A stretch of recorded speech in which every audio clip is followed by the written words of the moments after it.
إن الحمد لله نحمده ونستعينه من يهده الله فلا مضل له ومن يضلل فلا هادي له وأشهد أن لا إله إلا الله وحده لا شريك له وأشهد أن محمدا عبده ورسوله أما بعد فإن خير الحديث كتاب الله وخير الهدى هدى محمد صلى الله عليه وسلم وشر الأمور محدثتها وكل محدثة بدعة وكل بدعة ضلالة وكل ضلالة في النار أعوذ بالله من الشيطان الرجيم يا أيها الذين آمنوا إذا نودي للصلاة من يوم الجمعة فاسعوا إلى ذكر الله وذروا البيع ذلكم خير لكم إن كنتم تعلمون عن أبي هريرة رضي الله تعالى عنه قال قال رسول الله صلى الله عليه وسلم أحب البلاد إلى الله مساجدها وأبغض البلاد إلى الله أسواقها رواه البخاري মুসলিম। সম্মানিত দ্বীনি মুসলিম ভাই বোন, আমরা অবগত আছি আমাদের জুমার খুতবার ধারাবাহিকতায় আমরা মসজিদে যাওয়া, মসজিদে সালাত আদায় করা, মসজিদের ফজিলত নিয়ে আলোচনা করছিলাম। সেই সুবাদেই আজকের আলোচনা আমাদের মসজিদের নিয়ম নীতি, মসজিদে যাওয়া, মসজিদের ফজিলত নিয়ে। আল্লাহ তাআলা বলেন, হে মানুষ, যখন তোমাদেরকে জুমার সালাতের জন্য ডাকা হবে তখন তোমরা দৌড়িয়ে মসজিদে আসো আর ব্যবসা বাণিজ্য ছেড়ে দাও। অতঃপর যখন সালাত শেষ হয়ে যাবে তখন আবারও পয়সা উপার্জনের পিছনে লেগে যাও। আযকুরুল্লাহ, আল্লাহকে বেশি বেশি ডাকো। যারাই আল্লাহকে বেশি ডাকে তারাই সফল হবে। আল্লাহ তাআলা অত্র আয়াতে আজানের সাথে সাথে মানুষকে ব্যবসা বাণিজ্য, আয় উপার্জন ছেড়ে মসজিদে আসার জন্য আদেশ করেছেন। সালাত শেষ হয়ে গেলে আবারও আয় উপার্জনের পিছনে লেগে যেতে বলেছেন। তাতে তিনি বলেছেন, তুমি তোমার শরীরের গতি অনুযায়ী আল্লাহকে ডাকো, তুমি সফল হয়ে যাবা। এই কথা আল্লাহ তাআলা বলেন। তাহলে কাজের ফাঁকে ফাঁকে আল্লাহকে ডাকতে হবে। আমরা এই আয়াতের আলোচনা বিগত দিনে বুঝেছি যে ছুটির দিন বলে কোনো দিন নেই, উপার্জনের জন্য কোনো দিবস নেই। মানুষ প্রতিদিন উপার্জন করবে, এইটা আল্লাহর আদেশ। সেটা জুমার দিন হোক, সেটা শনিবার হোক, সেটা রবিবার হোক, সেটা কোনো জন্মদিবস হোক, সেটা যে দিবসই হোক না কেন, আয় উপার্জন বন্ধ করে অন্য কোনো কাজে লাগবে, আল্লাহ রাসূল তা নাকচ করেছেন। মানুষকে ইবাদত করতে হবে, আয় উপার্জন করতে হবে, এটা আল্লাহর আদেশ। তাতে এই কথা বলা হয়েছে যে পিতা ছেলের অতদিন খেতে পাবেন না, খাবেন না। খেতে পাবেন না বলতে খাবেন না যতদিন তিনি নিজে উপার্জন করতে পারবেন। পিতা নিজে উপার্জন করে খাবেন, এটাই তার জন্য শোভনীয়, ভালো। যদি আল্লাহ রাসূল বলেছেন ছেলে ও ছেলের সম্পদ তার পিতার, ছেলে নিজেই নিজের মালিক নয়, ছেলে এবং তার ছেলের অর্থ সম্পদ তার পিতার, এ কথা আল্লাহ রাসূল বলেছেন। তারপরেও পিতা যতদিন কাজ করে খেতে পারবে তিনি কাজ করে খাবেন, এটাই আল্লাহর আদেশ। সম্মানিত দিনী ভাই বোন, বিষয়টি মসজিদের সাথে সম্পৃক্ত। বিগত দিনের দু একটি কথা, তার একটি কথা, আবু হুরায়রা রাদিয়াল্লাহু তাআলা আনহু বলেন, রাসূল সাল্লাল্লাহু আলাইহি সাল্লাম বলেছেন, সলাতুন ফি মসজিদে হাজা, ফি মসজিদি হাজা খায়রুম মিন আলফি সলাতিন ফিমা সেওয়াহু। আমার এই মসজিদে 2 রাকাত সলাত পৃথিবীর যে কোনো অন্য মসজিদের চেয়ে 1000 গুণ উত্তম। এই কথা তিনি বলেন। তাতে তিনি বলেন, তবে মসজিদে হারাম নয়। আমি কাবা ঘরের কথা বলছি না। কাবা ঘর ব্যতীত যত মসজিদ আছে পৃথিবীতে, যে কোনো মসজিদে 2 রাকাত সলাত আদায় করলে জানে কি হবে? আমার এই মসজিদে, মসজিদে নববীতে 2 রাকাত সলাত আদায় করলে তার চেয়ে 1000 গুণ বেশি নেকি হবে। এই কথা মুহাম্মদ সাল্লাল্লাহু আলাইহি সাল্লাম বলেন। তাতে বিগত দিনে আমরা একটা আলোচনা খুব শক্তভাবে বলেছিলাম যে অবশ্যই ওই কথাটির ভিত্তিতে সেখানে সালাত আদায় করতে হবে তা নয়। কি সেটা? আবু হুরায়রা রাদিয়াল্লাহু তাআলা আনহু বলেন, আল্লাহর নবী বলেছেন, মা বাইনা মিম্বারি অবাইতি রাওজাতুন মিন রিয়াজিল জান্নাহ। আমার মিম্বার হতে আমার ঘর পর্যন্ত, যে ঘরে তিনি আয়েশা রাদিয়াল্লাহু তাআলা আনহা সহ থাকতেন, আমার মিম্বার হতে আমার ঘর পর্যন্ত এইটুকু জান্নাতের একটি অংশ। এ কথা তিনি বলেছেন। এ কথার অর্থ এই নয় যে এখানে সালাত আদায় করতে হবে, এবং বিষয়টি আমরা খুব শক্তভাবে পেশ করেছিলাম, মনে আছে বলে আমার অনুমান। তাতে এবছরের হজ সফরে বহু মানুষই হয়তোবা কিছু বলতে চেয়েছেন, যাতে বলতে চেয়েছেন যে সালাত আদায় করা যায়। আর সালাত তো আদায় করা যাবেই সেখানে, কিন্তু আপনাকে ভিন্নভাবে প্রস্তুতি নিয়ে সালাত আদায় করতে হবে কেন? এর কি প্রমাণ? এইটুকু তাতে আমি বলেছি, আল্লাহর নবী বলেননি, সাহাবীগণ বলেননি, তাবেঈগণ করেননি, তাবেঈগণ করেননি, পৃথিবীর কোনো বিদ্বান এ কথা বলেননি যে এখানে সালাত আদায় করলে বেশি নেকি হবে। ভুল হিসাব। ওই কথা আবারও চূড়ান্তভাবে বলছি, মসজিদ নববী বর্তমানে যা আছে, 100 বছর পরে যদি তার 4-10 গুণ বেশি হয়ে যায়, যে পর্যন্ত এরিয়া করা হবে সেই পর্যন্ত কোনো এক জায়গায় 2 রাকাত সালাত আদায় করলে পৃথিবীর যে কোনো মসজিদ থেকে 1000 গুণ বেশি নেকি হবে। এ কথাই ঠিক। এটা হলো মসজিদে নববীর মান। রাসূল যেটুকু বড় করেছিলেন সেটুকু মসজিদে নববী। পৃথিবীর মানুষ প্রয়োজনে যত বড় করবে সেটুকু মসজিদে নববী।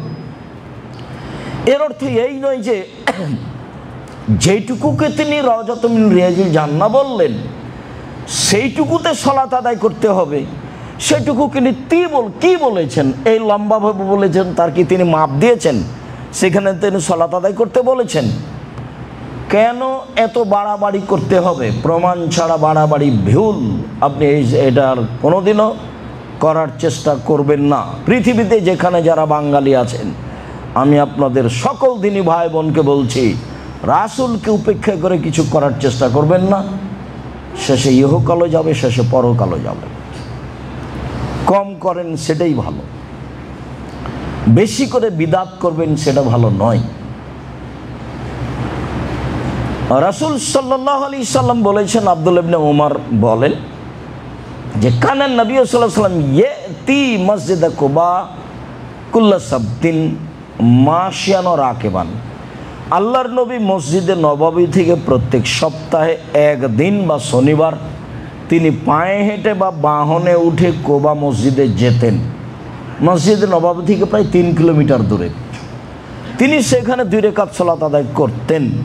তাতে তিনি বলেছেন, মসজিদে কুবাতে যদি কেউ 2 রাকাত সালাত আদায় করে আর ওযু করে বাড়ি থেকে আসে, হোটেল থেকে ওযু করে বের হয়ে সেখানে 2 রাকাত সালাত আদায় করে, তাহলে সে একটা উমরার সমান নেকি পাবে। হাদিস সহিহ। এ কথাই ঠিক।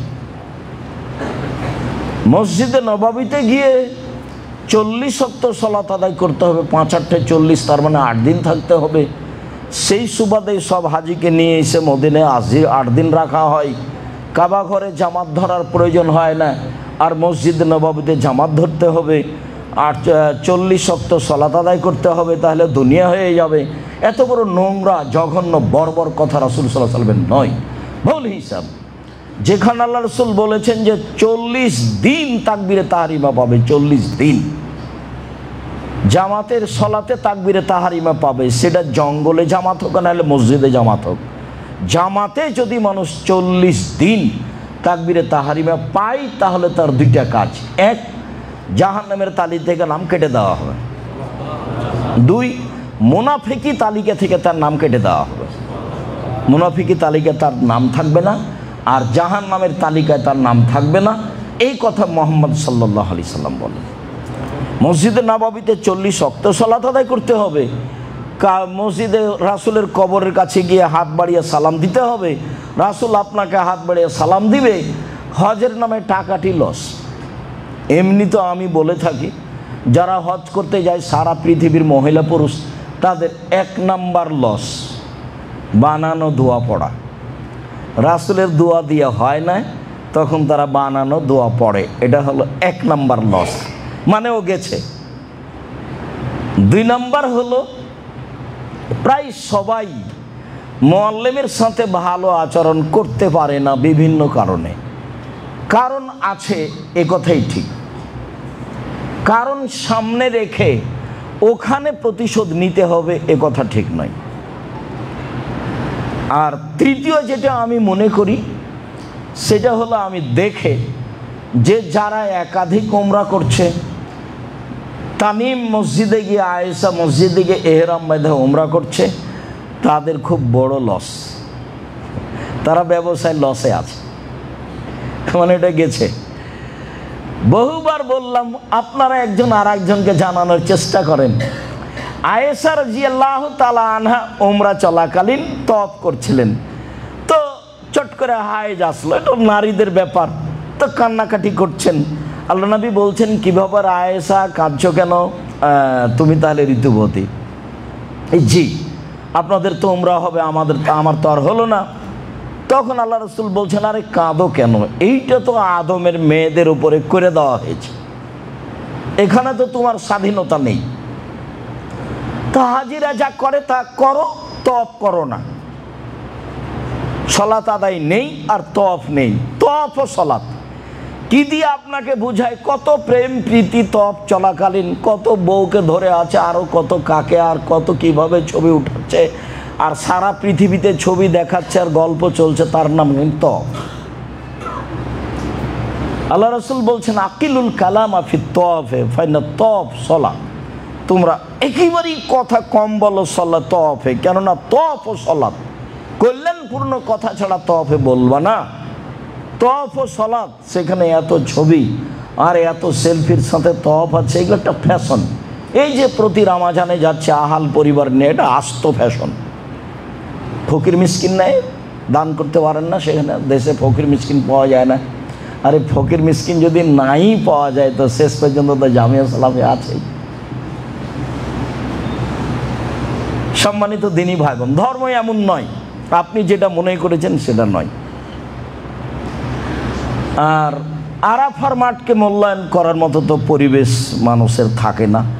আরাফার মাঠে বেশি মারামারি হয়, হইচই গণ্ডগোল হয়, জায়গায় পায় না অনেক মানুষ, জায়গাটা আবার সংকীর্ণ, কে কার কথা শোনে, কে কার কথা মানে, যার যেটা প্রয়োজন সে সেটা বলে নেই।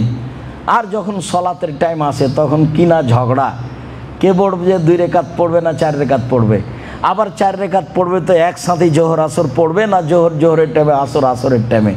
ধর্ম তো ওখানে মানার ব্যাপারে স্বাধীন, সরকারি তার কোনো নিয়ম নেই। সরকারের পক্ষ থেকে সরকার তো লিজ দিয়ে রেখেছে, যারা লিজ নিয়েছে, যারা টেন্ডার নিয়েছে তারা তো হইচই হতে দেবে না। কোনো প্রকার পুরুষ পুলিশ আর নারী পুলিশ আর যে হোক না কেন, কারোর প্রয়োজন নাই যে হজ ভালোভাবে হোক, সবার প্রয়োজন যেন কোনো হইচই না হয়, সবার প্রয়োজন কোনো সমস্যা যেন না হয়। 40%-এরও বেশি জায়গা ফাঁকা থাকে কিন্তু আপনাকে যেতে দেবে না, ওখানে সালাত আদায় করতেও দেবে না। পাহারাদার দিয়ে আর পুরুষ আর নারী দিয়ে আর ওই যে ঘেরার বাড়গুলো দিয়ে কাবাঘর ভর্তি করা আছে। যেখান দিয়ে যাবেন সেটাই নিষেধ, মামনু, সব নিষেধ। আর আপনার কিছু করারও নেই, আল্লাহ মাফ করো। তো হজের নিয়ম কারণ কে আরাফাকে মূল্যায়ন করবে? আরাফা তো হলো যখন গেছে, বলেছি, তারপরেও আসলে আবেগে বলছি আপনাকে, বলে তো গেছি, একদিন তো খুতবা এ বিষয় হয়েছে। তো আরাফার মাঠে তো এক নম্বর কথা আগে থেকেই ছিল, লাব্বাইক আল্লাহুম্মা লাব্বাইক, লাব্বাইক লা শারীকা লাকা লাব্বাইক, ইন্নাল হামদা ওয়া নি'মাতা লাকা ওয়াল মুলক লা শারীকা লাক, চলবে। আরেকটা দোয়া এসে যোগ হয়েছে, তাতে আল্লাহ রাসূল বলেছেন, খায়রুদ দুআ দোয়া ইয়ামে আরাফা, সবচেয়ে উত্তম দোয়া হচ্ছে আরাফার দোয়া। ওয়া খায়রু মা কালা আল আম্বিয়া মিন কাবলি, সবচেয়ে উত্তম দোয়া আমার পূর্বে নবীগণ বলেছেন এবং আমি যেটা বলেছি। তাহলে বোঝা যাচ্ছে এই দোয়া এই মাঠে পূর্বের সব নবী বলেছেন। তা হলো লা ইলাহা ইল্লাল্লাহু ওয়াহদাহু লা শারীকা লাহু লাহুল মুলকু ওয়া লাহুল হামদু ওয়া হুয়া আলা কুল্লি শাইইন কাদির। আর জোহর আসর একসাথে পড়ে নেওয়ার পরে এই যে হাত তুলে দোয়া শুরু হবে, কান্নাকাটি যে যা পারে, সূর্য ডুবা পর্যন্ত। এর নাম আরাফার মাঠ। আরাফার মাঠে আল্লাহ তাআলা বলেন ফেরেশতাদেরকে, ফেরেশতা দেখো তো আমার দাস দাসী এলোমেলো চুলে ধুলাবালি মেখে কি বলে। দেখো তো ফেরেশতা আমার দাস দাসী পুরুষ নারী এলোমেলো চুলে ধুলাবালি মেখে রোদের মধ্যে কি বলে। ওরা যা বলে সেটা আমি করে দিলাম। আল্লাহ রাসূল বলছেন, বেলাল একটু জনগণকে থামতে বলো। আমি জনগণকে থামতে, চুপ থাকতে বললাম, মানুষ তো অনেক। আল্লাহ রাসূল বললেন, জনগণ শোনো, জিবরাইল এখনই আমার কাছে এসেছিলেন। জিবরাইল আমাকে বললেন, মোহাম্মদ আল্লাহ আপনাকে সালাম দিয়েছেন। এক। দুই, মোহাম্মদ আল্লাহ তাআলা আরাফাবাসী এবং মুজদালিফাবাসীকে ক্ষমা করে দিয়েছেন। তিন, আরাফাবাসী যারা আরাফায় উপস্থিত হয়েছে তাদের জিম্মেদারি আল্লাহ নিয়ে নিয়েছেন। সেখানে চলছে হইচই, কে কাকে মানে। আর আসরের পর থেকে হইচই, চলো চলো আগে গাড়িতে উঠো। গাড়িতে উঠলে আপনি দোয়া করতে পারবেন? কোথায় ব্যাগ, কোথায় বউ, কোথায় ছেলে মেয়ে, কোথায় কি, কোথায় ইবাদত গেছে ধুয়ে, শুধু খালি হইচই। যা দেখেছেন বা দেখছেন, যা বাস্তবে আপনি কোনোদিন গেলে দেখবেন। যাক, বলছিলাম রাসূল সাল্লাল্লাহু আলাইহি সাল্লাম প্রত্যেক দিন, প্রত্যেক সপ্তাহে শনিবারে পায়ে হেঁটে বা বাহনে উঠে মসজিদে কুবাতে যেতেন। কোনো দিন গেলে মসজিদে কুবাতে যেতে হবে 2 রাকাত সালাত আদায়ের জন্য। রাসূল সাল্লাল্লাহু আলাইহি সাল্লাম বলেছেন তাতে কবুল হজের সমান নেকি হবে। উল্লেখ্য যে এখানে একটি কথা বিগত জুমায় হয়তো বা অনেক মহিলা বা পুরুষ বুঝতে পারেননি। সেটা হলো এই যে মসজিদের নববীতে 1000 গুণ বেশি নেকি হবে। আর বলেছিলাম কাবা ঘরে কি হবে? কাবা ঘরে 1,00,000 গুণ বেশি নেকি হবে। এই হাদিসটাতে একটু ত্রুটি রয়েছে, তবে লক্ষের বেশি হবে মর্মে যত হাদিস আছে সবই সহি। লক্ষের বেশি, লক্ষের বেশি, লক্ষের বেশি, বোঝা যায় না কথা। তাতে মনে হয়েছিল বিগত জুমায় আলোচনার এক পর্যায়ে কিছু মহিলা বা কিছু পুরুষ বুঝতে ভুল করেছিলেন যে কাবা ঘরে লক্ষের বেশি, সব হাদিস লক্ষের বেশি, সব সহি। হজ করতে গিয়ে, উমরা করতে গিয়ে মানুষ যেটা লসে থাকে, লাভটা ভুলে গিয়ে, সেটা যেগুলো লসের কথা বললাম, আর লাভে যেটা ছিল সেটা করতে পারে না। সেটা হলো কাবা ঘরে তওয়াফের চেয়ে আর কোনো দামি ইবাদত নেই।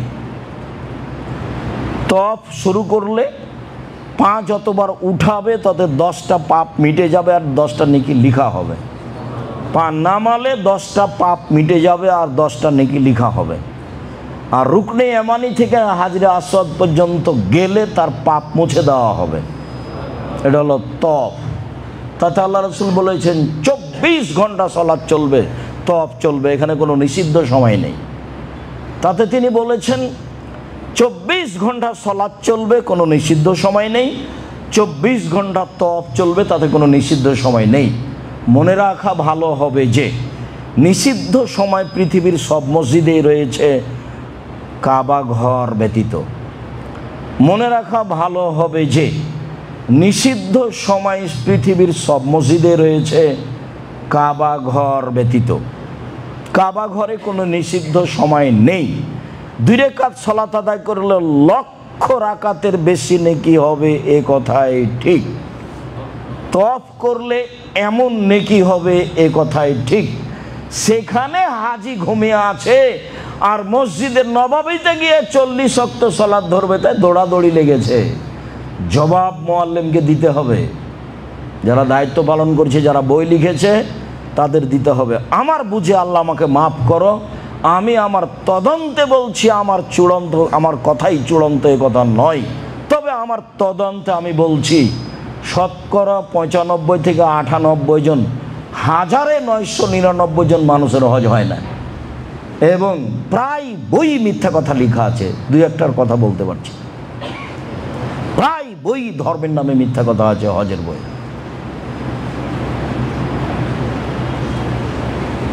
সম্মানিত দিনী ভাই বোন, বলছিলাম উসাইদ রাদিয়াল্লাহু তাআলা আনহু বলেন, রাসূল সাল্লাল্লাহু আলাইহি সাল্লাম বলেছেন, ইজা দাখালা আহাদুকুমুল মসজিদা ফালিয়াকুল আল্লাহুম্মা ইফতাহ লি আবওয়াবা রাহমাতিক। কোনো ব্যক্তি যখন মসজিদে ঢুকবে তখন সে যেন বলে, আল্লাহ আমার জন্য তুমি তোমার রহমতের দরজা খুলে দাও। এই দিয়ে ঢোকা হয় মসজিদে। আল্লাহ তুমি আমার জন্য তোমার রহমতের দরজা খুলে দাও, এই নিয়ে ঢোকা হয় মসজিদে। বাকি কি করছি সেটা আমি আপনি জানি।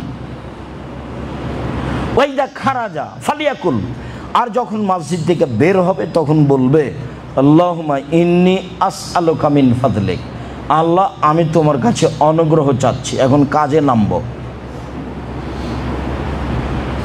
এখন আয় উপার্জনের নামবো, টাকা পয়সা দাও।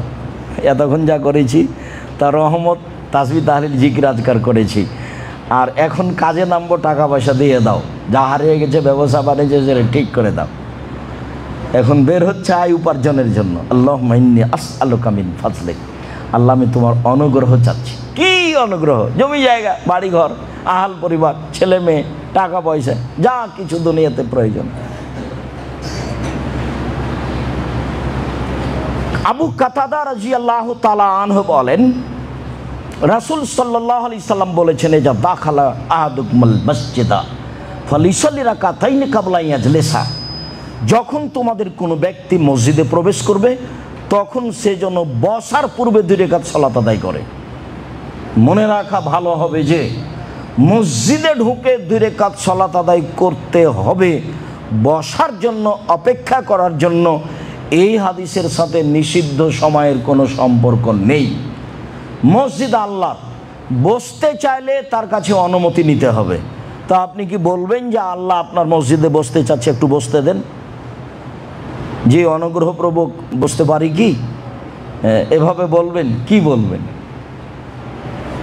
তা এই বলার পদ্ধতি হলো 2 রাকাত সালাত। কি দিয়ে আপনাকে ধর্ম বুঝায় আমি?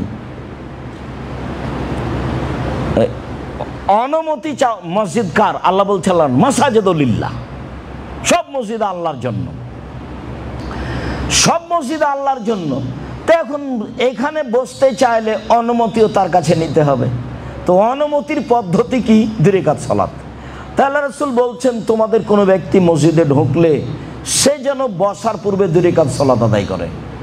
এই যে ভারত, বাংলাদেশ, পাকিস্তানের শতকরা 95টা মসজিদে মানুষ ঢুকে আগে বসছে, তার মধ্যে আপনার অবগতিতে আছে, আপনি বাস্তব করেছেন না হয় দেখেছেন, আর আমি কোনোদিন করিনি তবে দেখেছি। আপনি করেন না হয় দেখেছেন, গত জুমায় আপনি যেখানে ছিলেন সেখানেই করেছেন, আপনি ঢুকে আগে বসেছেন। এটা রাসূলের সাথে অন্যায় আচরণ করা হয়েছে। আল্লাহ রাসূলের সাথে অন্যায় আচরণ করে অনুমতি ছাড়া আপনি মসজিদে বসেছেন, রাসূলের আদেশকে আপনি অমান্য করেছেন। ভুল হিসাব। নিষিদ্ধ কোনো সময় নেই এই 2 রাকাতের জন্য। সারা পৃথিবীর যে কোনো মসজিদে যে কোনো সময়ে ঢুকে যদি বসতে চাই তাহলে তাকে অনুমতি নিতে হবে। অনুমতি হচ্ছে 2 রাকাত সালাত। এই 2 রাকাত সালাতের জন্য নিষিদ্ধ সময় নেই, এটাই চূড়ান্ত। সম্মানিত দিনী ভাই বোন, রাসূল খুতবা চলাকালীন ঢুকেছেন, একজন ঢুকে বসে গেছেন, তাহলে কিছুটা গতিবিধি ছিল আগে থেকেই। বসতে আল্লাহ রসুল বলছেন কুম সাল্লি রাকাতাইন, এই উঠো উঠো 2 রাকাত সালাত আদায় করো। তাহলে যিনি খুতবা দিচ্ছেন উনি যদি কাউকে দেখতে পান যে ঢুকেই বসে গেলেন, তাহলে তাকে উঠিয়ে সালাত আদায় করতে বলতে হবে। এইটা আদেশ পালন করতে হবে, না করলে রাসূলের সাথে অন্যায় আচরণ করেছে ইমাম সাহেব। ইমাম যদি দেখতে পান যিনি খুতবা দিচ্ছেন যে একটা লোক ঢুকে বসে গেছে, তাহলে ইমামের জরুরি কর্তব্য কি? তাকে বলবেন উঠেন 2 রাকাত সালাত আদায় করেন। তারপরে খুতবা চলাকালীন আল্লাহ রাসূল আদেশ করছেন, উঠতে বলছেন। সম্মানিত দিনী ভাই বোন, বিষয় বুঝে একটু আমল করার চেষ্টা করি। আল্লাহুম্মা সাল্লি আলাইহি আল্লাহুম্মা বারিক আলাইহি।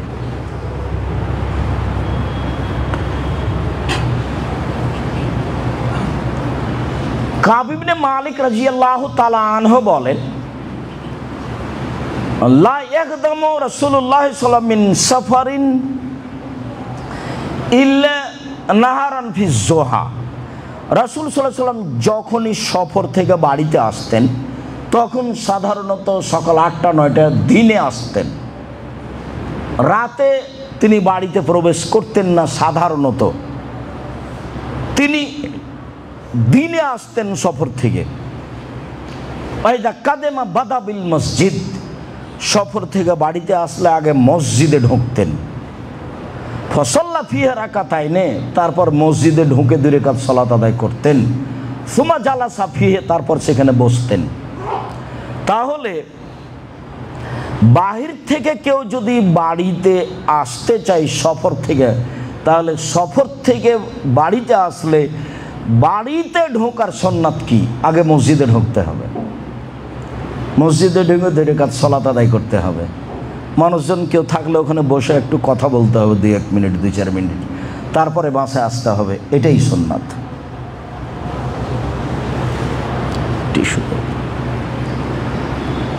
রাসূল সাল্লাল্লাহু আলাইহি সাল্লামের এটা নিয়মিত সুন্নাত।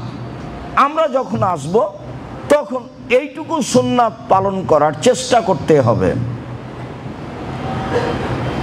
আনাস রাদিয়াল্লাহু তাআলা আনহু বলেন, আবু হুরায়রা রাদিয়াল্লাহু তাআলা আনহু বলেন, রাসূল সাল্লাল্লাহু আলাইহি সাল্লাম সামিয়া রাজুলান ইয়ানসুদু যাল্লাতান ফিল মসজিদ, একটা লোককে হারিয়ে যাওয়া জিনিস খুঁজতে শুনলেন মসজিদে।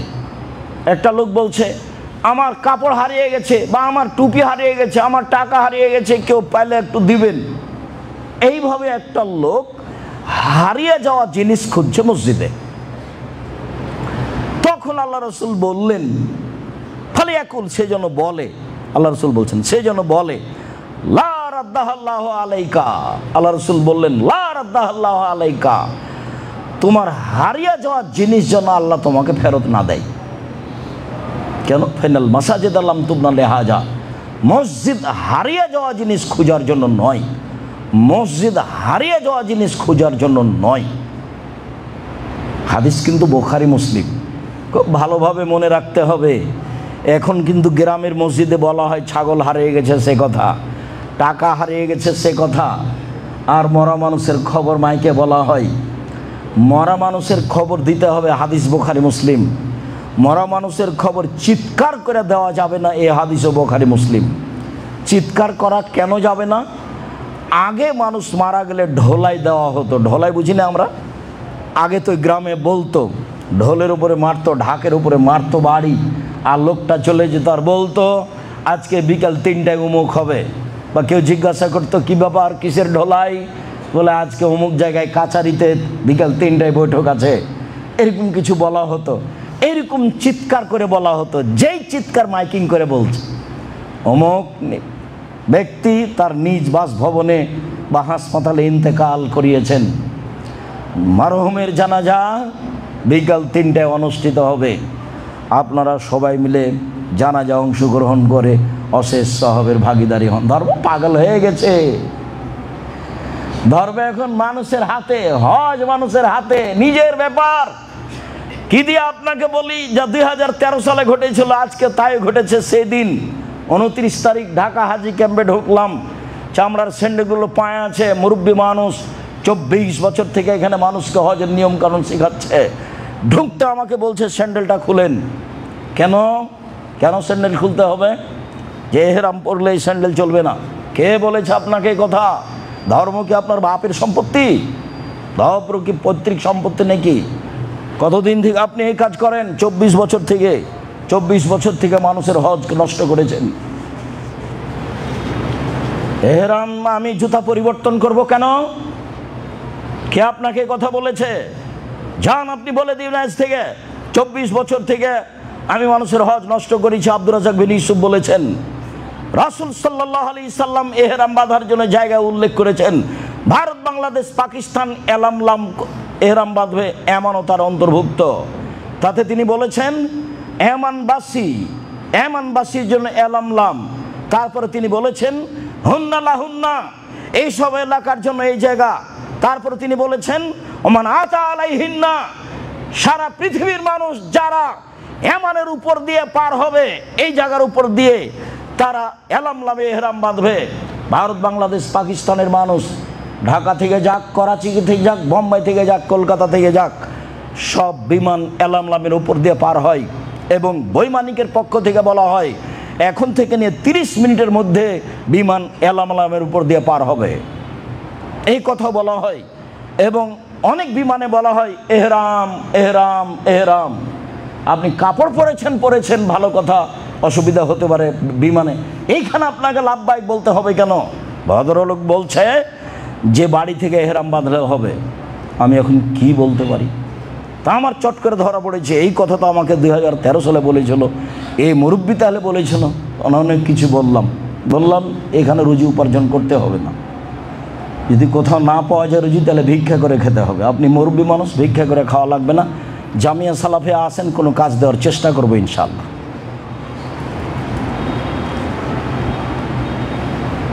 ধর্ম নিজের হাতে চলে গেছে, স্বাভাবিক ব্যাপার। মসজিদের মাইকে এভাবে চিৎকার করে মরার খবর বলা যাবে না, এই কথাই ঠিক।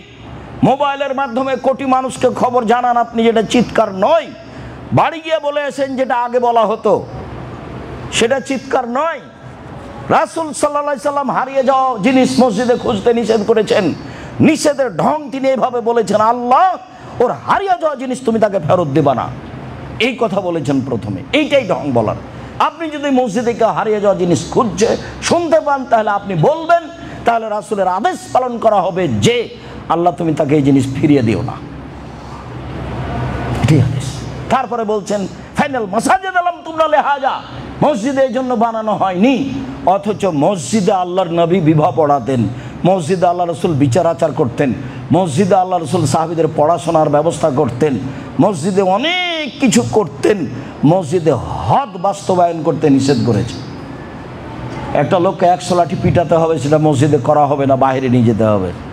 মসজিদে অনেক কিছু করা যায়, এ কথাই ঠিক, মানুষের সামাজিক। আবার অনেক কিছু করা যায় না, এ কথাই ঠিক। তার একটা হারিয়ে যাওয়া জিনিস মসজিদে খোঁজা যায় না, যা রাসূল সাল্লাল্লাহু আলাইহি ওয়াসাল্লাম কঠোরভাবে নাকচ করেছে।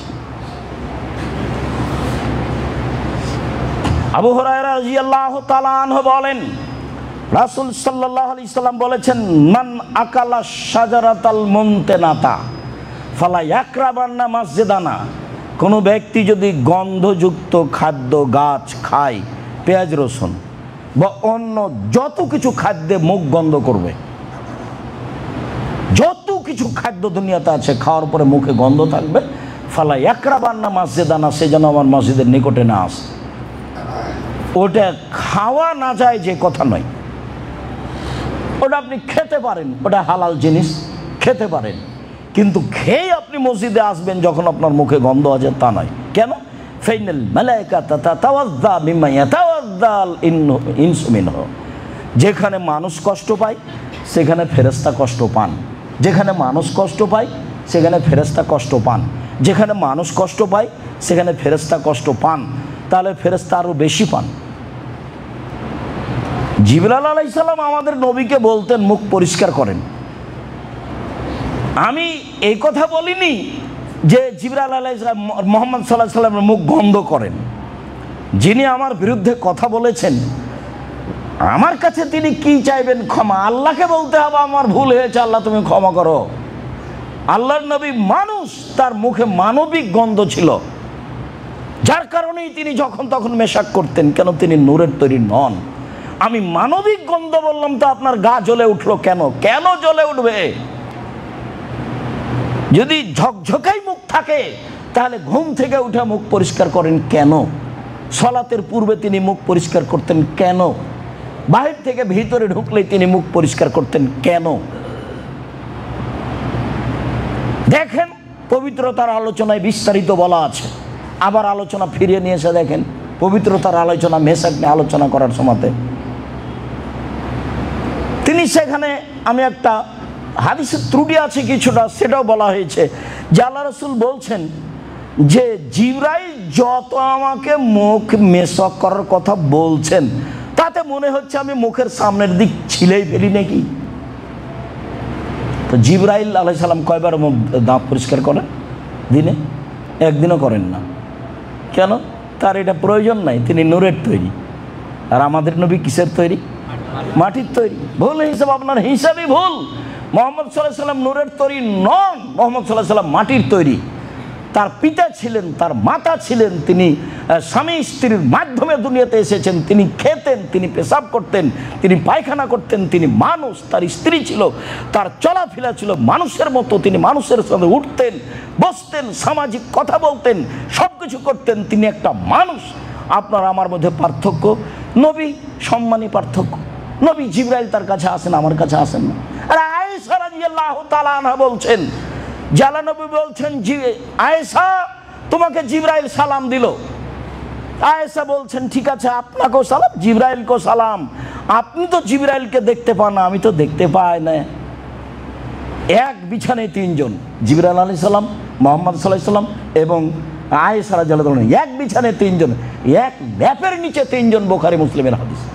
অথচ আয়েশা রাদিয়াল্লাহু তাআলা দেখতে পান না কোথায় জিবরাইল। ওনার পদার্থ ভিন্ন, জিবরাইলের তৈরি পদার্থ ভিন্ন, মুহাম্মদ সাল্লাল্লাহু আলাইহি সাল্লামের তৈরি পদার্থ ভিন্ন। অতএব ইসলামকে ইসলামের গতিতে, মুহাম্মদ সাল্লাল্লাহু আলাইহি সাল্লামের নীতিতে মেনে নিতে হবে। তাহলে আমি ভালো। মনে রাখতে হবে, চিরদিন বলে আসছি, এক গিলাস পানি পান করতে যেই ধর্মে 5টা বিধান লাগে সেই ধর্মে এমনি চলে না। এক গিলাস পানি পান করতে যেই ধর্মে 5টা বিধান লাগে, 1 ডান হাতে ধরতে হবে, 2 বিসমিল্লাহ বলতে হবে, 3 বসে পান করতে হবে, 4 3 শ্বাসে পান করতে হবে, 5 বসে পান শেষে আলহামদুলিল্লাহ বলতে হবে। এক গিলাস পানি পান করতে যে ধর্মে 5টা বিধান লাগে সে ধর্ম এমনিতেই চলে। মগের মুল্লুকের মতো এ কথা ঠিক নয়। আনাস রাদিয়াল্লাহু তাআলা আনহু বলেন, রাসূল সাল্লাল্লাহু আলাইহি সাল্লাম বলেছেন, আল বোজাকু ফিল মসজিদে খাতিয়াতুন ওয়া কাফফারাতুহা দাফানুহা। মসজিদে থুথু ফেলা পাপ, গুনাহ, সিকান, থুতু, শ্লেষা, ময়লা, আবর্জনা। আপনার জানা অনুপাতে যার নাম আবর্জনা, যার নাম ময়লা আপনি মসজিদে ফেলতে পাবেন না। আর যদি পড়েই যায় বা ফেলে দেওয়াই হয় তো কাফফারাতুহা দাফানুহা, এই পাপের কাফফারা হচ্ছে তা পরিষ্কার করতে হবে, মিটিয়ে দিতে হবে। আল্লাহ বলছেন ইব্রাহিম আলাইহিস সালামকে, বাপ বেটাকে মসজিদ পরিষ্কার করে রাখেন।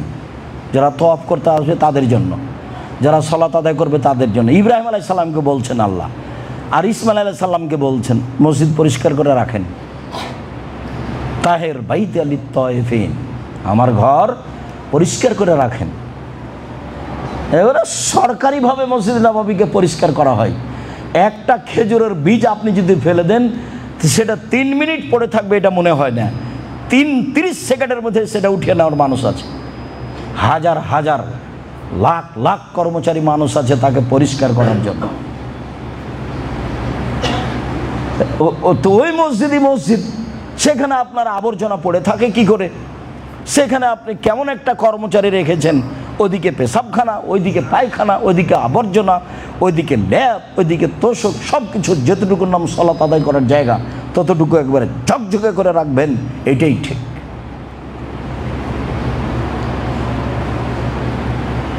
আবু যার গেফারি রাদিয়াল্লাহু তাআলা আনহু বলেন, রাসূল সাল্লাল্লাহু আলাইহি সাল্লাম বললেন, আলাইয়া, ওরেজাত আলাইয়া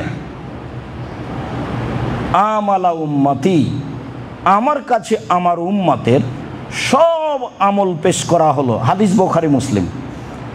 আমার কাছে আমার উম্মতের সব আমল পেশ করা হলো। ফাওয়াজাদতু ফি মাহাসিনে আমালিহা, আমি আমার উম্মতের সবচেয়ে যেটা ভালো নেকি পেলাম, আমার উম্মতের ভালো মন্দ যে নেকি আমার কাছে পেশ করা হলো, তার মধ্যে সবচেয়ে যেটা ভালো নেকি পেলাম, উত্তম নেকি পেলাম, সেটা হলো এই আল আদা ইউমাতানি তরিক, ওই ময়লা কষ্টদায়ক জিনিস যেটা রাস্তায় পড়েছিল সরিয়ে দেওয়া হয়েছে। মানে রাস্তা বন্ধ করার কোনো কাজ করা যাবে না, এমপি মন্ত্রীর জন্য রাস্তা বন্ধ করা যাবে না, মিছিল বের করার জন্য রাস্তা বন্ধ করা যাবে না, কারফিউ জারি করে রাস্তা বন্ধ করা যাবে না। রাস্তার মান ভিন্ন। একাধিক হাদিস, আফজলুল ঈমান লা ইলাহা ইল্লাল্লাহ, সবচেয়ে উত্তম ঈমান লা ইলাহা ইল্লাল্লাহ, ওয়া আদনাহু মাতাদুল আযানিত তরিক, আর ঈমানের যেটা সবচেয়ে ছোট শাখা সেটা হলো রাস্তা থেকে কষ্টদায়ক জিনিস সরিয়ে দেওয়া। আপনার বাড়ির সামনে একটা কুকুর মরে পড়ে আছে, চেয়ারম্যানকেই সরাতে হবে? কে বলেছে? এমপিকেই সরাতে হবে? কে বলেছে? আপনি নিজে সরান, লেবার দিয়ে সরিয়ে দেন।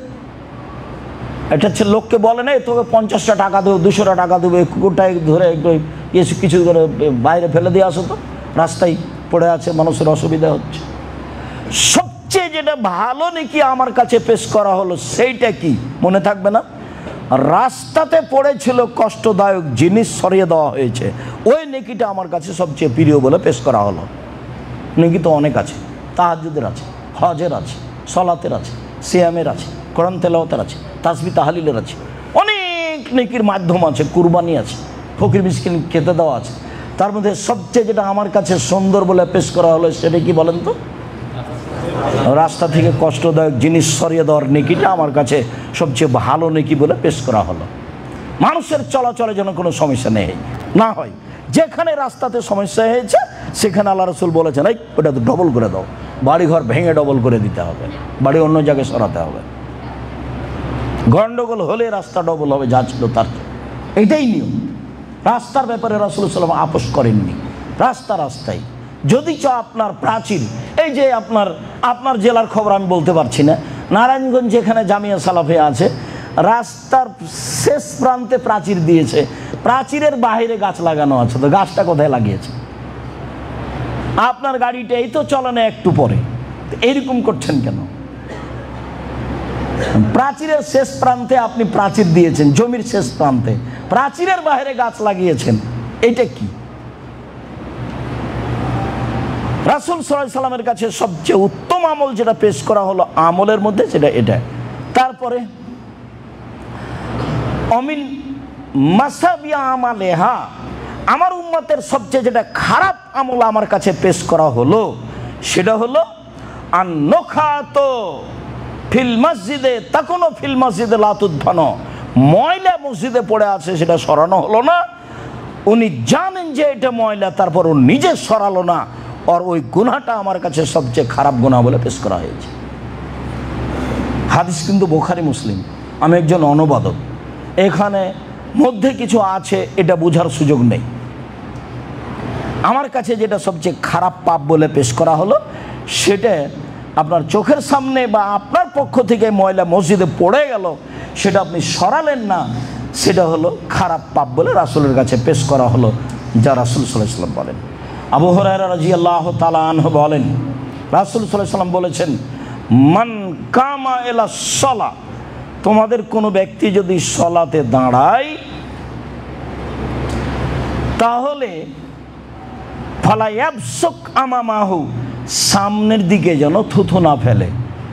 থুথুর তো প্রয়োজন হতেই পারে, নাকের আপনার শ্লেষার শিকানের প্রয়োজন হতেই পারে, তো কি করতে হবে?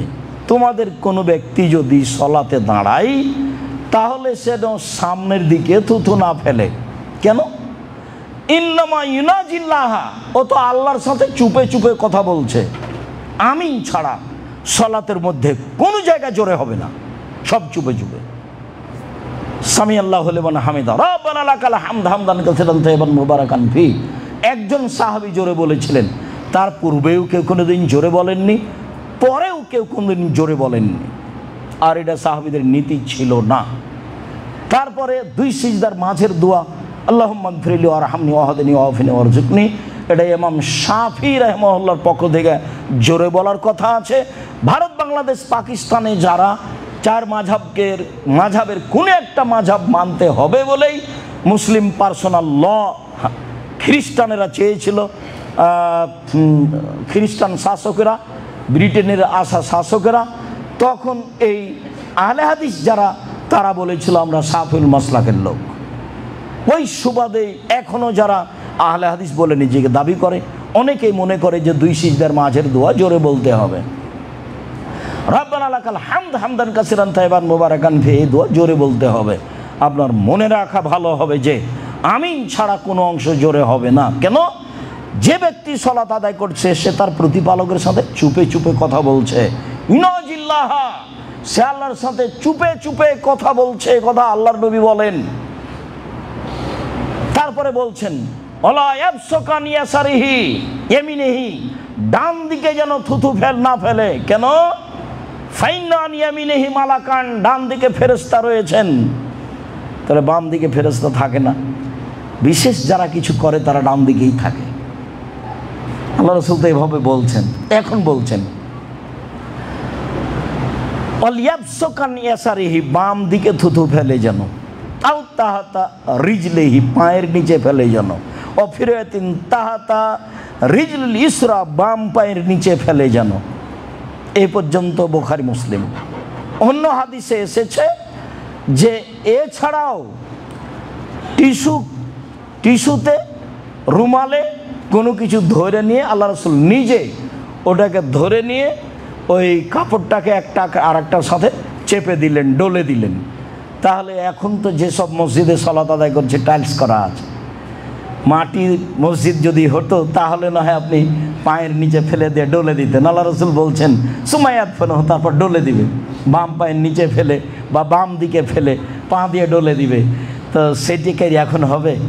তাহলে এখনকার জন্য পথ আর একটা হাদিস আছে, সময়ের গতিতে আবারও আসবে, তখন বলবো। আপাতত আজকের মতো ওই অংশ থেকে এটুকু বলে রাখলাম যে থুথু টিস্যু পেপারে ধরে নিতে হবে, ঠিক থুথু বা এরকম কিছু নাক থেকে আসুক, যেটা থেকে আসুক না কেন, ময়লা কিছু সালাত চলাকালীন যদি প্রয়োজন হয় ধরে নেওয়ার, তাহলে টিস্যু পেপারে বা কাপড়ে ধরে নিতে হবে।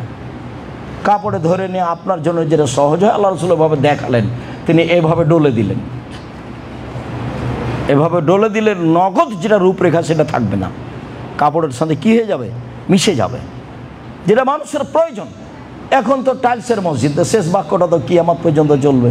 যেই মসজিদে হোক না কেন, হীরা মুক্তা মানিক্যর স্বর্ণের, যেটাই হোক, এটাই পদ্ধতি, এটাই নিয়ম, এটাই সুন্নাত। মসজিদের বিষয় বলছিলাম।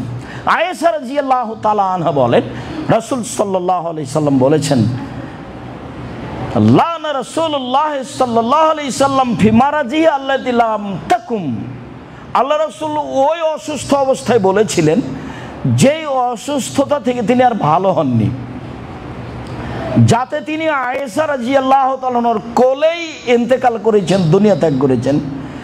সেই অসুস্থতায় তিনি বলেছিলেন, লানাল্লাহুল ইয়াহুদা ওয়ান নাসারা ইত্তাখাযু কুবুর আনবিহিম মাসাজিদা, আল্লাহ ইহুদি খ্রিস্টানদের প্রতি অভিশাপ করুক, তারা কবরকে মসজিদ তৈরি করেছে, কবরের পাশে মসজিদ করছে বা মসজিদের সাথে কবর দিচ্ছে।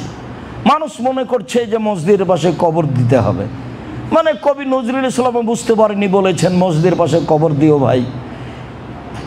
তাহলে কবরের শাস্তি হতে এই গুনাহ আর পাইবে রেহাই। ওইসব বাক্য বলা আছে, যেটা বক্তব্যের কোনো জায়গায় বলা আছে যে কবি নজরুল ইসলাম ভুল বলেছেন, মসজিদের পাশে কবর দিয়ে যদি গুনাহ মাফ হয়ে যায়, তাহলে তো ধনী মানুষ বাড়িতে একটা করে মসজিদ করবে, সামনে যা করলাম, বাড়ি ঘরে করলাম, একটা মসজিদও করি, ছেলেরাকে বলে যাবে মসজিদের পাশে আমার কবর দিও। ভুল হিসাব। যদি আপনার পিতার কবর কাবা ঘরের নিচে ঢুকিয়ে দেওয়া হয় 1 পয়সা লাভ হবে না। বহুদিন আগে থেকে এই কথা বলে আসছি। কাবা ঘরের নিচে যদি আপনার পিতার কবর দিয়ে দেওয়া হয় 1 পয়সা লাভ হবে না। আমল অনুযায়ী বিচার হবে, এই কথাই ঠিক। জন্দব রাদিয়াল্লাহু তাআলা আনহু বলেন, রাসূল সাল্লাল্লাহু আলাইহি সাল্লাম বলেন, আলা ওয়াইন্না মান কানা কাবলাকুম কানু ইয়াত্তাখিজুনা কবুর আম্বিয়াহিম ওয়া সালিহিম মাসাজিদা। অতীতের মানুষেরা নবী এবং সৎ মানুষের কবরে মসজিদ তৈরি করত।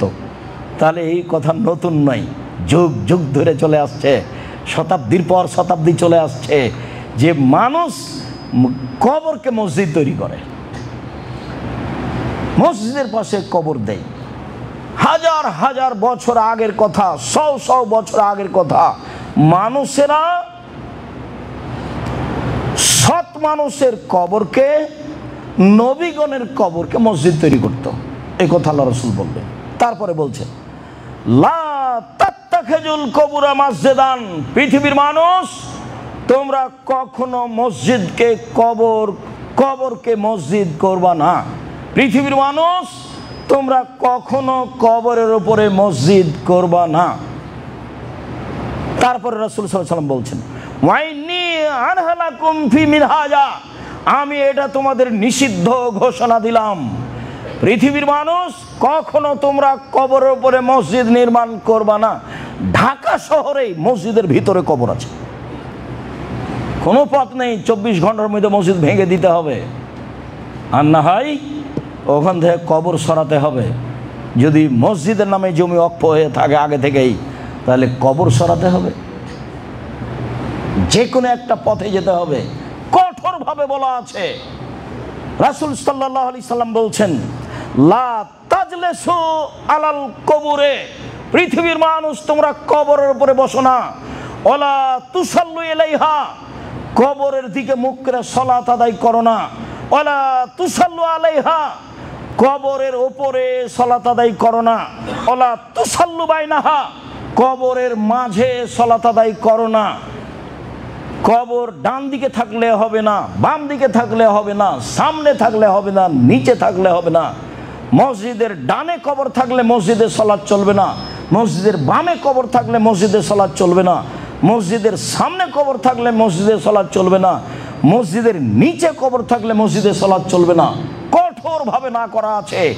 একাধিক দিন আমরা পত্রিকায় লিখেছি, আল ইতিসাম পত্রিকায়, আপনি দয়া করে পত্রিকাটা পড়বেন। আমি তো আপনাকে দিনরাত বলছি, আমি আপনার দিনই ভাই, আপনাকে আমি অনেক ভালোবাসি। আমি মানুষ হিসাবে চেষ্টা করছি সঠিক ধর্ম আপনার কাছে পৌঁছানো, জেনে শুনে সজ্ঞানে। পৃথিবীর কোনো সুবিধার জন্য আমি কোনোদিন আমার জীবনে ধর্ম জাতির সামনে পেশ করিনি। যার কারণে আপনাকে আমি অনুরোধ করি, জুমার দিনে আপনি সহ, আপনার মা বোন সহ, আপনার ভাই বন্ধু ভাবি আত্মীয় স্বজন সহ সবাই আসার চেষ্টা করবেন। আমি আপনার কিছু না কিছু উপকার করবো ইনশাআল্লাহ, জুমার খুতবার শুরু থেকে নিয়ে শেষ পর্যন্ত। যাওয়ার সময়তে যেসব বই পুস্তকগুলো আছে সেসব বই পুস্তকগুলো সাথে নিয়ে যাওয়ার চেষ্টা করবেন। আপনার যদি নিজে প্রয়োজন না থাকে, তা আশেপাশে তো অনেক বেদাতি মানুষ আছে, নেই পাপের কাজকে নেকির কাজ মনে করছে। সেটা শিরক হতে পারে, সেটা বিদাতও হতে পারে। দুনিয়াতে দুটো পাপ আছে, মানুষের ধারণায় সেটা নেকির কাজ। দুনিয়াতে দুইটা পাপ আছে, সেটা মানুষের ধারণায় নেকির কাজ। দুনিয়াতে দুইটা পাপ আছে, যে পাপের নিজস্ব ক্ষমতা আছে, অন্যান্য পাপের নিজস্ব ক্ষমতা নেই।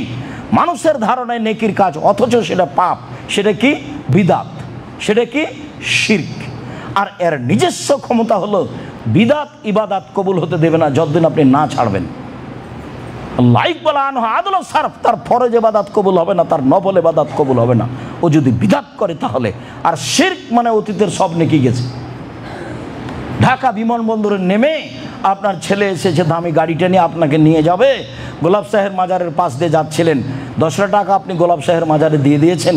হজের যদি এক নেকি থাকে, সুবহান আল্লাহর যদি এক নেকি থাকে, তাহলে ইসলাম ধর্ম মিথ্যা। আপনার এক নেকি থাকলো না, এ কথাই ঠিক। আমি যদি বুঝাতে না পারি তাহলে আমি অক্ষম। শরীয়ত ঠিকই আছে, আমার অক্ষমতার ধরুন আপনাকে আমি বুঝাতে পারিনি। এটাই চূড়ান্ত যে দুনিয়াতে দুইটা পাপ আছে, যেই পাপের নিজস্ব ক্ষমতা আছে, যেটা মানুষের ধারণায় নেকির কাজ অথচ তা পাপের কাজ। এক, শিরক। দুই, বিদআত। শিরক করলে আল্লাহকে অপমান করা হয়, অতীতের নেকি নষ্ট হয়ে যায়। বিদআত করলে রাসূলকে অপমান করা হয়, ইবাদত কবুল হয় না। নবী বলেছেন এলাম লাম, আর মুরব্বি বলছে বাড়ি থেকে এহরাম বাঁধলে চলবে। তো রাসূল কেন এসেছেন আমি এখন কি দিয়ে বলি? কি ছাই করতে আল্লাহ নবী আসলেন? নাউজুবিল্লাহ মিন জালিক। নবী তো আমার আপনার জন্য এসেছেন। পৃথিবীর কোনো মানুষের যে কথা চলে না, একমাত্র মুহাম্মদ সাল্লাল্লাহু আলাইহি ওয়াসাল্লামের কথা চলে। ওমর যদি বলেন কাল থেকে এহরাম বাঁধতে হবে স্ব স্থান থেকে, সে কথা বাতিল। সম্মানিত দিনী ভাই বোন, আপাতত আজকের মতো আমরা শেষের স্থানে চলে আসলাম। এই বিষয়ে সময়ে কথা আরও বেশি হবে। কবর নিয়ে আল্লাহ রাসূলের কঠোর কথা আছে। উঁচু কবর ভেঙে দিতে বলেছেন, যেমনভাবে তিনি বলেছেন যে ছবি মূর্তি ভেঙে দাও, লা তাদা তিমসালান লা তামাসসাহ, আলী তুমি ছাড়বে না কোনো ছবি মূর্তি ভাস্কর্য, সবকে ভেঙে চৌচির খান খান করে দাও। আলী তুমি ছাড়বে না কোনো উঁচু কবর, সবকে ভেঙে সমান করে দাও। হাদিস মুসলিম, একাধিক সহিহ হাদিস। মসজিদের উপরে কবরের উপরে বসা নিষেধ, কবরকে পাকা করা নিষেধ, কবরের উপরে গম্বুজ বানানো নিষেধ, কবরে কোনো আলো কিছুর ব্যবস্থা করা নিষেধ, কবরের নাম ঠিকানা লেখা নিষেধ। ওয়ালা ইউকতাব আলাইহি, কবর উপর কোনো কিছু লেখা যাবে না। আপনার নামটা সুন্দর করে লিখে দিতে হবে, এর কোনো প্রয়োজন নাই। যা কিছু করবেন কিছুই হবে না। ওই লোকটা মারা গেল, সবাই বলছে যে ও তো মোরতাদ, সে কবি, এমন কবরে ফুল চাপালো। আমি আর কি বলি, ওকে কবরে মায়েরা একাকার করে দিল, আর এরা বলছে ফুল চাপিয়ে সিক্ত করলো কবরকে, ফুল দিয়ে সিক্ত করলো কবরকে। ধর্ম পাগল হয়ে গেছে। কবরের শাস্তি মানুষের হাতে এসেছে। কবরে ফুল দিয়ে কবরকে সিক্ত করলো, কবরবাসীকে শীতল করে দিল ফুল দিয়ে। ধর্ম কি এমন? বিবেচনা করতে হবে মরার আগে। মরে বিবেচনা করে কোনো লাভ নেই। আমি আর আপনি লাশ মাত্র। আজকে মানুষ, একটু পরে লাশ। কিছুই না, কোনো কিছু করার নেই, কোনো পথঘাট নেই যাতে আপনি মানুষকে কিছু জানাতে পারবেন, ছেলে মেয়েকে জানাতে পারবেন কিছু। কবরে কি অবস্থায় আছেন, পৃথিবীতে কোনো এমন পথঘাটই নেই। কোটি কোটি টাকার মালিক হলেও, সারা পৃথিবীর মালিক যদি আপনি হন, তবু আপনার অবস্থা আপনি আপনার পৃথিবীর কোনো মানুষকে জানাতে পারবেন না। তার নাম মরণ, তার নাম কবর। অতএব রাসূল সাল্লাল্লাহু আলাইহি সাল্লামের কথাকে মূল্যায়ন করে, ক্ষমা চেয়ে পরকালমুখী নিজে হয়ে ছেলে মেয়েকে পরকালমুখী করার প্রাণপণে চেষ্টা করে দুনিয়া থেকে বিদায় নিতে হবে। প্রতিপালক তুমি সর্বশক্তিমান, তুমি সব কিছু করতে পারো। তোমার দরবারে জানাচ্ছি, আজকে ইহুদি খ্রিস্টান ক্ষমতা দেখিয়ে মুসলমানের উপরে নির্যাতন চালাবে, নির্দ্বিধায় মুসলমানকে হত্যা করবে। তোমাকে আজিজ বলে বিশ্বাস করি, তুমি পরাক্রমশালী, তুমি বিশাল ক্ষমতার অধিকারী। মানুষ ফেরাউনকে একেবারে নিঃস্ব করে পানিতে ডুবিয়ে দিয়েছ, এটা তোমাকে বিশ্বাস করি। তুমি সর্বশক্তিমান। আজ পৃথিবীর সবচেয়ে শক্তিশালী সম্পদ, সামান্যতম শক্তিশালী জাতি, সামান্যতম ঝড় বৃষ্টি দিয়ে তাকে ধ্বংস করেছ। আজকে তোমার চোখের সামনে, তোমার দৃষ্টিতে কোটি কোটি মুসলিম পুরুষ নারী নির্যাতিত হচ্ছে, একেবারে খোলা মাঠে মারা যাচ্ছে, বাড়িতে হাসপাতালে। তুমি দেখতে পাচ্ছ। তোমার সবচেয়ে শক্তির কাছে আমরা আশা দাবি রেখে বলছি, তুমি এসব অত্যাচারী জালেমকে, ইহুদি খ্রিস্টানকে তোমার ক্ষমতা দিয়ে, তোমার কলাকৌশল দিয়ে ধূলিসাৎ করে দাও। এই দাবি তোমার কাছে রাখছে। তুমি পারো, এমন কোনো কারোর কাছে দাবি করিনি যে করতে পারে না। তোমার কাছে দাবি করেছি তুমি সব কিছু করতে পারো। এরকম ক্ষমতার অধিকারীকে টিপে দেওয়া তোমার কাছে কোনো ব্যাপার নেই। তোমার চোখের সামনে হাজারো পুরুষ নারী নির্যাতিত হয়ে মারা যাবে, এটা আমরা তোমার কাছে চাচ্ছি না। তুমি সর্বশক্তিমান, তুমি আমাদেরকে তোমার ক্ষমতা দেখিয়ে অসহায় পুরুষ নারীকে আমাদের সামনে রক্ষা করো, মুসলিমকে রক্ষা করো। মুসলিম তোমাকে মানে, মুসলিম তোমাকে জানে, মুসলিম তোমাকে চিনে। তুমি মুসলিমকে রক্ষা করো। যারা তোমার নবীকে মানে না, যারা তোমাকে চিনে না, যারা নিজের ক্ষমতায় চলতে চায়, তারা যতই ক্ষমতার অধিকারী হোক, তারা তোমার কাছে খড়কুটারও সমান নয়। অতএব তুমি তাদেরকে ধূলিসাৎ করে দাও। তোমার দরবারে জুমার খুতবার শেষে এই ধরালো দাবি দাওয়া রেখে আজকের জুমার খুতবা এখানেই শেষ করলাম।